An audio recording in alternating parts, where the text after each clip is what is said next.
आज हम इस वीडियो में सदिश बीजगणित के विषय में देखेंगे। सदिश बीजगणित के लिए सबसे पहले हम ये देख रहे हैं कि हमारे पास यहाँ पर मैंने एक्स एक्सिस, वाई एक्सिस और जेड एक्सिस ले लिए हैं। यदि हमारे पास एक्स एक्सिस में हम आई सदिश, जे और के लेते हैं और ओ से एक बिंदु पी ले रहे हैं, पी का निर्देशांक हम ले रहे हैं एक्स वाई जेड, तो ओ से P OP equal to R सदिश ले रहे हैं।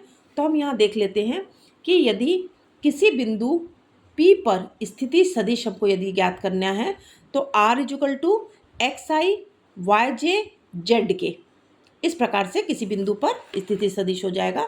अगर हमको उसका मापांक ज्ञात करना है तो हम क्या देख रहे हैं, R equal to under root x square plus y square plus z square. इस वीडियो में हम सबसे पहले सदिश बीजगणित के सभी फॉर्मूलों को देखेंगे। तीसरा फॉर्मूला हमारे पास है, यदि दो बिंदुओं को मिलाने वाली रेख सदिश, मिलाने वाला यदि हमारे पास ये ओ ए और ए बी और ओ बी दिया हुआ है सब, ओ ए हमको दो बिंदुओं को मिलाने वाला सदिश ज्ञात करना है। अगर हमको ए बी निकालना है, ए बी का सदिश निकालना है तो हम लिखेंगे बी का स्थिति सदिश माइनस ए का स्थिति सदिश, तो ओ बी माइनस ओ ए।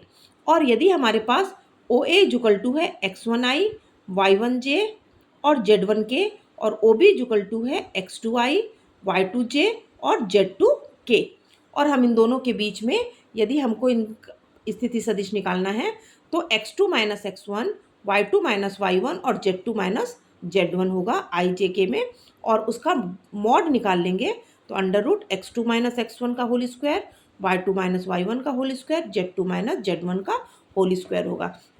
इन दोनों के बीच में यदि हम ए बी इक्वल टू ये निकाल लेते हैं तो ये हो जाता है x two minus x one i plus y two minus y one j और plus z two minus z one k, और इसी का मैं इस प्रकार से मॉड निकाल लिए हैं। मॉड निकाल लिए तो under root x two minus x one का whole square, y two minus y one का होल स्क्वायर और z two minus z one का होल स्क्वायर हो जाएगा। इस प्रकार से अब नेक्स्ट फॉर्मूला हम देख लेंगे कि यदि हमारे पास एक सदिश ए इक्वल टू दिया हुआ है एक्स आई वाई जे और जेड के, इसका हमको यदि अदिश घटक निकालना है, अदिश घटक, अदिश घटक हमारे पास क्या हो जाएगा एक्स वाई और जेड, और यदि इसका हमको सदिश घटक निकालना है तो सदिश घटक हो जाता है एक्स आई वाई जे और जेड के। इस प्रकार यदि हमारे पास A equal to x i plus y j plus z k यदि दिया हुआ है और उसका हमको मात्रक सदिश ज्ञात करना है, मात्रक सदिश, तो मात्रक सदिश क्या होता है, ए मात्रक सदिश इक्वल टू सदिश ए बटे मॉड ए। इस प्रकार से इसका हम ये फॉर्मूले से मात्रक सदिश ज्ञात कर सकते हैं।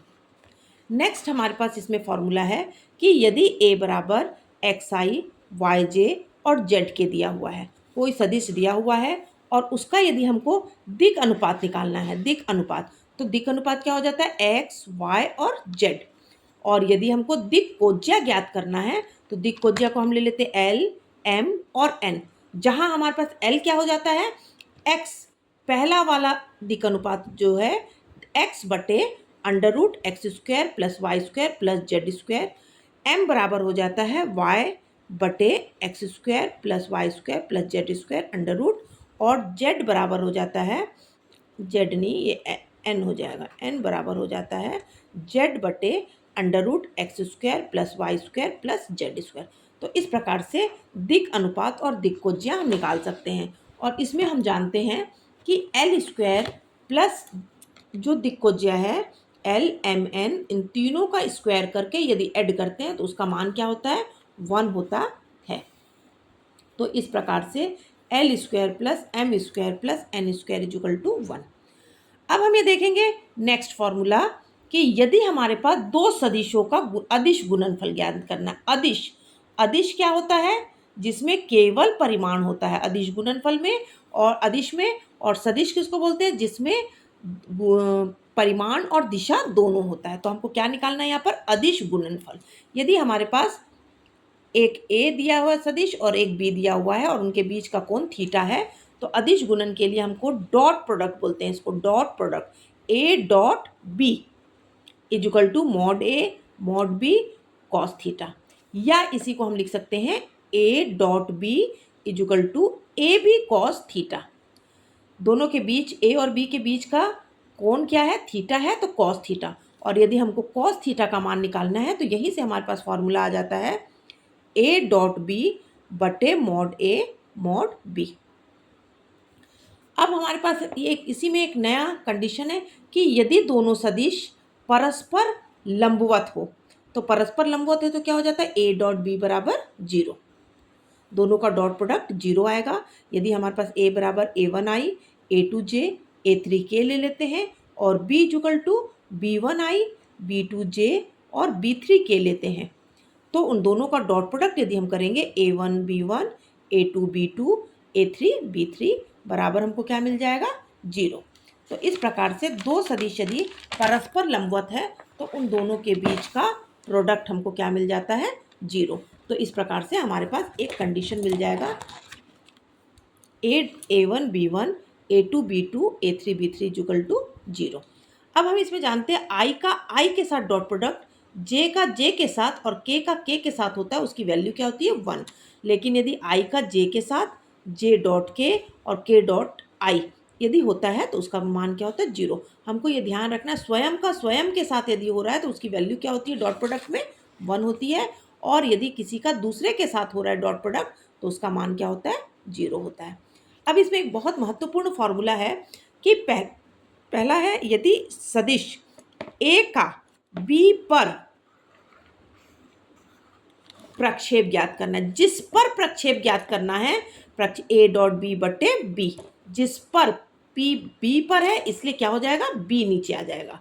उसी प्रकार सदिश b का a पर यदि हमको निकालना है तो हमारे पास फॉर्मूला क्या हो जाएगा प्रक्षेप a डॉट बी बटे बी। तो इस प्रकार से प्रक्षेप का सूत्र हम निकाल सकते हैं। अब हमारे पास है सदिश गुणनफल। सदिश गुणनफल इसी को इंग्लिश में क्या बोलते हैं क्रॉस प्रोडक्ट। क्रॉस प्रोडक्ट यदि हमारे पास ए और बी दिया हुआ है, दोनों के बीच में क्या हो जाएगा क्रॉस प्रोडक्ट यदि हम निकाल रहे हैं तो mod a mod b sine theta और n cap unit vector n मात्रक सदिश लंब मात्रक सदिश होता है। एन जो होता है वो क्या होता है लंब मात्रक सदिश। यदि हम इसका मॉड ले लेते हैं तो mod a cross B is equal to mod a mod b sine theta, इसलिए हो जाता है कि मात्रक सदिश जो होता है लंब मात्रक सदिश का मान क्या हो जाता है 1 हो जाता है। तो हमारे पास साइन थीटा का फॉर्मूला क्या हो जाएगा मॉड ए क्रॉस बी बटे मॉड ए मॉड बी। अब इसमें हम देखते हैं कि स्वयं का स्वयं के साथ यदि क्रॉस प्रोडक्ट हो रहा है आई क्रॉस आई जे क्रॉस जे और के क्रॉस के, तो उसका मान क्या होगा 0। लेकिन यदि आई के साथ जे का क्रॉस आई जे तो के हो जाएगा, जे के तो आई हो जाएगा और के क्रॉस आई तो जे हो जाएगा। हमको इस प्रकार से हम यहाँ पे ऐसा लिख लेते हैं आई जे और के, आई क्रॉस जे तो के, जे क्रॉस के तो आई और के क्रॉस आई तो जे, इस प्रकार से हो जाएगा। लेकिन जब इसका हम अपोजिट लिखेंगे जे क्रॉस आई लिख लेंगे तो क्या हो जाएगा माइनस हो जाएगा। तो A cross B is equal to B cross A. यदि हम इसको क्रॉस प्रोडक्ट में चेंज कर रहे हैं बी को पहले लिख लिए और ए को बाद में लिख रहे हैं क्रॉस प्रोडक्ट में, तो साइन क्या हो जाएगा माइनस हो जाएगा।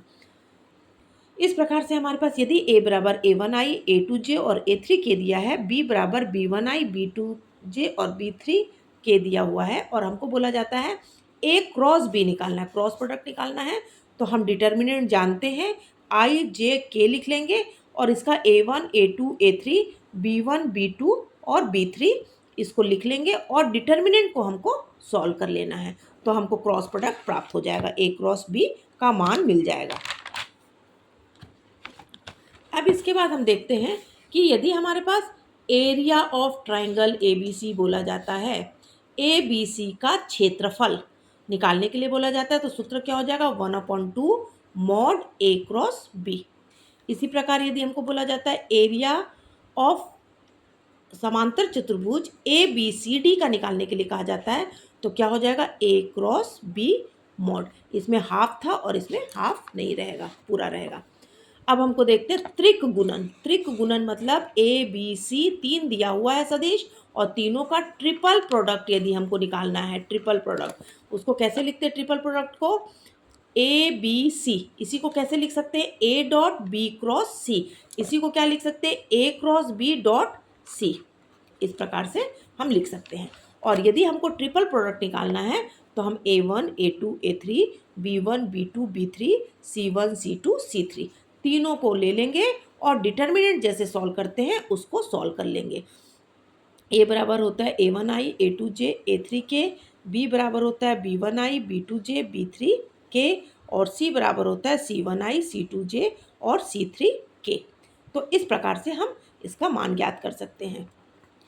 नेक्स्ट हमारे पास है यदि ए बी सी समतलीय बोला जाता है, समतलीय कहा जाता है, तो हमको समतलीय के लिए क्या करना है, a dot b cross c का मान 0 होगा, या triple product a b c का त्रिगुणन का मान यदि हमको 0 मिलता है, ये वाला वेक्टर पूरा इस प्रकार से हम डिटर्मिनेंट ले लेंगे A1 A2 A3 B1 B2 B3 C1 C2 C3 और इसको सॉल्व कर लेंगे डिटर्मिनेंट में। यदि इसका मान हमको 0 मिलता है मतलब हम ये बोल सकते हैं कि ए बी सी जो है वो क्या है, समतलीय है।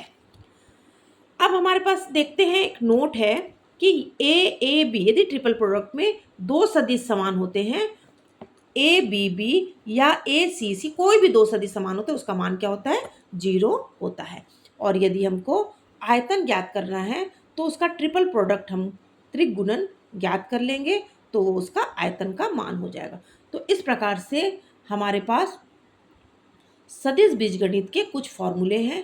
इन फॉर्मूलों को हमको याद करना है, अच्छे से समझकर इन फॉर्मूले के ऊपर यदि हमको क्वेश्चंस दिए रहते हैं तो हमको सॉल्व करना है और उसे हम आसानी से सॉल्व कर सकते हैं यदि हमें इन सूत्रों की जानकारी होगी तो।